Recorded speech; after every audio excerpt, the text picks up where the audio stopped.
3개월 이상 변비에 시달리고 계시나요? 변이 새서 너무 수치스럽거나 항문이 계속 아프신 적이 있으신가요? 가스가 내 의지랑 상관없이 몰래 새어나오시나요? 이 중 하나라도 해당이 되신다면 이 치료를 받아보시는 것이 좋습니다.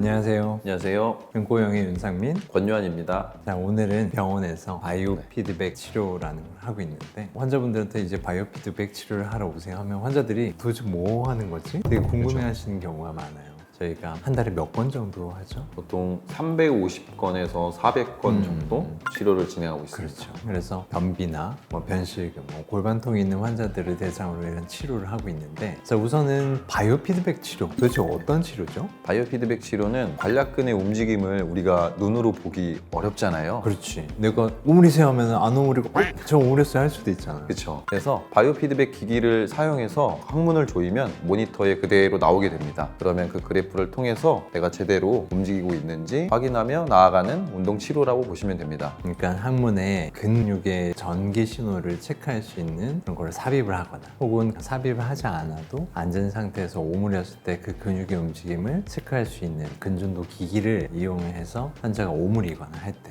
배를 부풀릴 때, 그럴 때 그 근육의 움직임을 모니터나 신호로 보여주는 거죠. 그러면은 어떤 사람들이 이 치료를 받게 될까요? 보통 변비, 변실금, 요실금, 골반통이나 그리고 과민성 대장증후군이 있으셔서 변비나 변실금이 동반되시는 분들께서도 치료를 받으십니다. 이게 과연 그렇게 효과가 있을까요? 변비 같은 경우는 치료 성공률이 70% 이상으로 보고된 아주 훌륭한 치료입니다. 내가 그럼 바이오 피드백 치료를 하고 싶어. 멀리서도 우리 많이 오시잖아요. 네. 그럼 나 오늘 가서 바로 받았으면 좋겠어. 그럼 바로 할 수 있을까요? 먼저 오시면 진료를 보셔야 되고요. 저희 피검사와 항문 기능 검사를 받고 치료를 진행하게 되십니다. 그래서 보통은 방에 나와서는 하는 게 힘들어요. 그래서 기본적으로 필요한 검사들을 진행을 하고 저희가 치료를 예약을 해서 예약제로 진행을 하고 있어요. 그러면 한번 오면은 어느 정도 치료 시간이 될까요? 환자에 따라서 조금 다르지만 1회당 20분에서 30분 정도 치료 시간이 소요되시고요. 꾸준한 치료가 필요한 경우에는 10회에서 20회 정도 치료를 받는다고 보시면 될 것 같아요.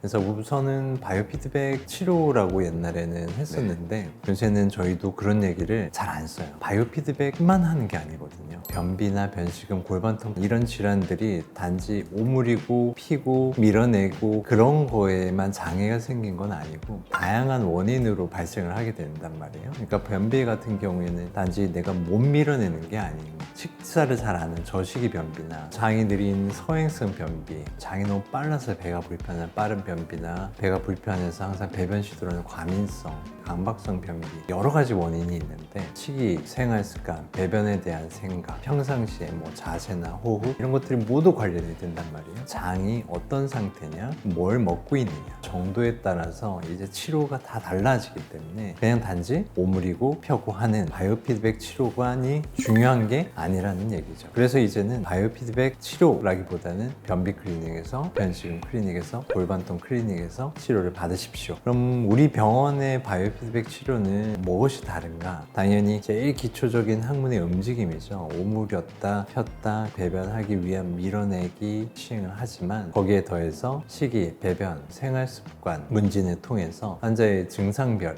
맞춤 치료 그리고 약물 치료를 시행하면서 그거를 환자가 조절할 수 있도록 교육하는 데로 중점을 두어서 치료를 하고 있습니다. 선생님 또 어떤 치료들을 같이 하고 있죠? 골반이 건강해야 기본적으로 관략근도 건강할 수 있기 때문에 골반에 영향을 미치는 호흡, 자세, 골반 움직임 평가 및 운동 처방을 함께 진행하고 있습니다. 그러면 왜 우리가 이런 호흡 치료를 하고 있을까요? 우선 소화와 배변에 관련돼서는 호흡은 떼어놓을 수가 없어요. 횡격막은 호흡을 시키는 아주 중요한 근육이고 메인 근육이에요. 그래서 이 근육이 잘 사용되면 마치 달처럼 작용한다고 보시면 될 것 같아요. 달이 지구의 주위를 공전하면서 밀물, 썰물을 만들어내잖아요. 마찬가지로 횡격막은 우리 몸에서 달처럼 수축했다 이완하면서 복부 압력을 조절해요. 그래서 뱃속을 좀 순환시켜준다고 보시면 될 것 같아요. 우선 호흡 중에 횡격막을 이야기하셨는데 호흡을 할 때 흉식 호흡이라고 해요. 가슴을 위로 드는 그런 호흡을 할 때는 가슴의 근육을 쓰는데 이런 경우는 쉽게 지칠 수밖에 없어요. 맞아요. 그래서 횡격막 호흡, 복식 호흡이라고 하죠. 배를 부풀리는 거죠.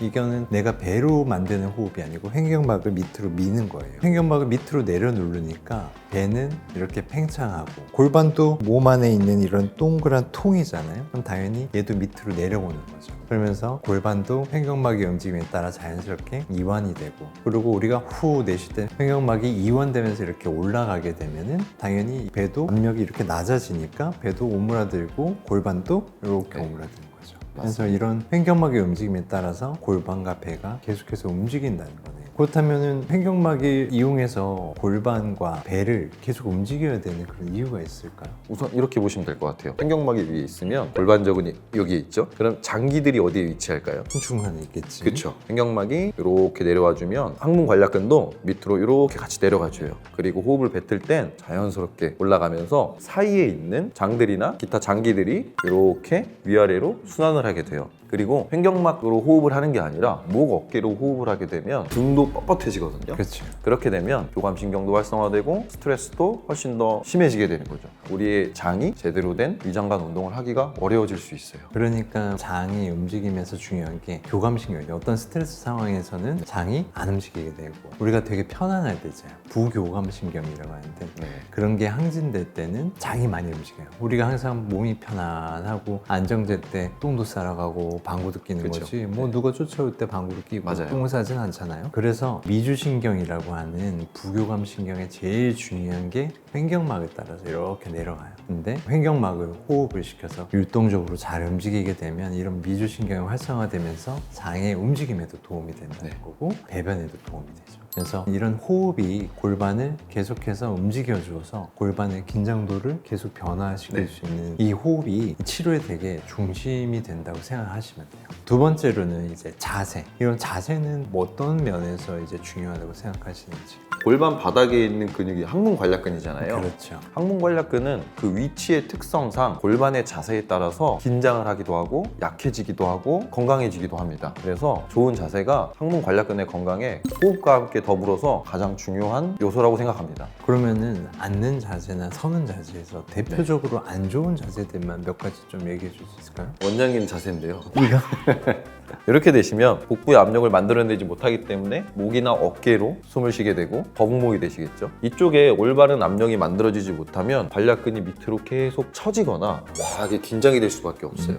그리고 체중이 좌골 살짝 앞쪽이나 좌골쯤에 위치해야 되는데 꼬리뼈 쪽으로 체중이 많이 가시기 때문에 꼬리뼈와 연결된 항문 관략근도 기능이 매우 안 좋아질 수 있고 꼬리뼈나 허리 통증도 유발할 수 있습니다. 다리를 꼬는 자세도 있거든요. 다리를 꼬면 난 편한데 라고 하시는 분들이 있어요. 그리고 이쪽으로 꼬았으니까 또 반대쪽으로 꼬아진다고 하시는 분들도 있어요. 둘 다 안 좋은 건데요. 다리를 꼬게 되면 내가 정상적으로 호흡을 하는 게 많이 힘든 사람이구나 먼저 생각하시면 좋을 것 같아요. 그리고 다리를 꼬게 되면 몸통과 다리로 연결되는 혈류 제한이 일반적으로 앉아있을 때보다 더 심해질 수밖에 없어요. 골반은 틀어지기 때문에 관략근의 긴장도는 훨씬 더 증가될 수밖에 없겠죠. 그래서 이렇게 쉽게 항상 하고 있는 자세들이지만 이런 것들이 쌓이면 문제가 되는 거잖아요. 맞습니다. 내가 바꿀 수 있는 거, 그걸 바꿔서 좋아질 수 있는 게 있다면 그거를 적극적으로 배우고 이제는 바꿔야 될 때가 되는 거죠. 그리고 또 운동까지도 더 나아가서 한다고 들었어요? 좋은 골반과 자세를 만들기 위해서, 즉 코어 기능을 좋게 만들기 위해서 저희가 3개월 자세라는 운동과 복사근 운동인 크런치 운동, 다리를 움직여서 하는 골반 운동들을 좀 안내해드리고 있고요. 기본적으로 골반 스트레칭과 셀프 마사지 방법도 안내를 해드리고 있습니다. 그리고 좀 운동이 좀 더 가능하신 환자분들에게는 스쿼트나 런지, 데드리프트 같이 헬스장에서만 하는 운동이 아니라 집에서도 쉽게 하실 수 있게끔 골반을 강화시키는 운동도 처방을 해드리고 있습니다. 그래서 그 사람한테 맞는 필요한 운동, 도움이 될 만한 운동들을 교육까지 해드리게 됩니다.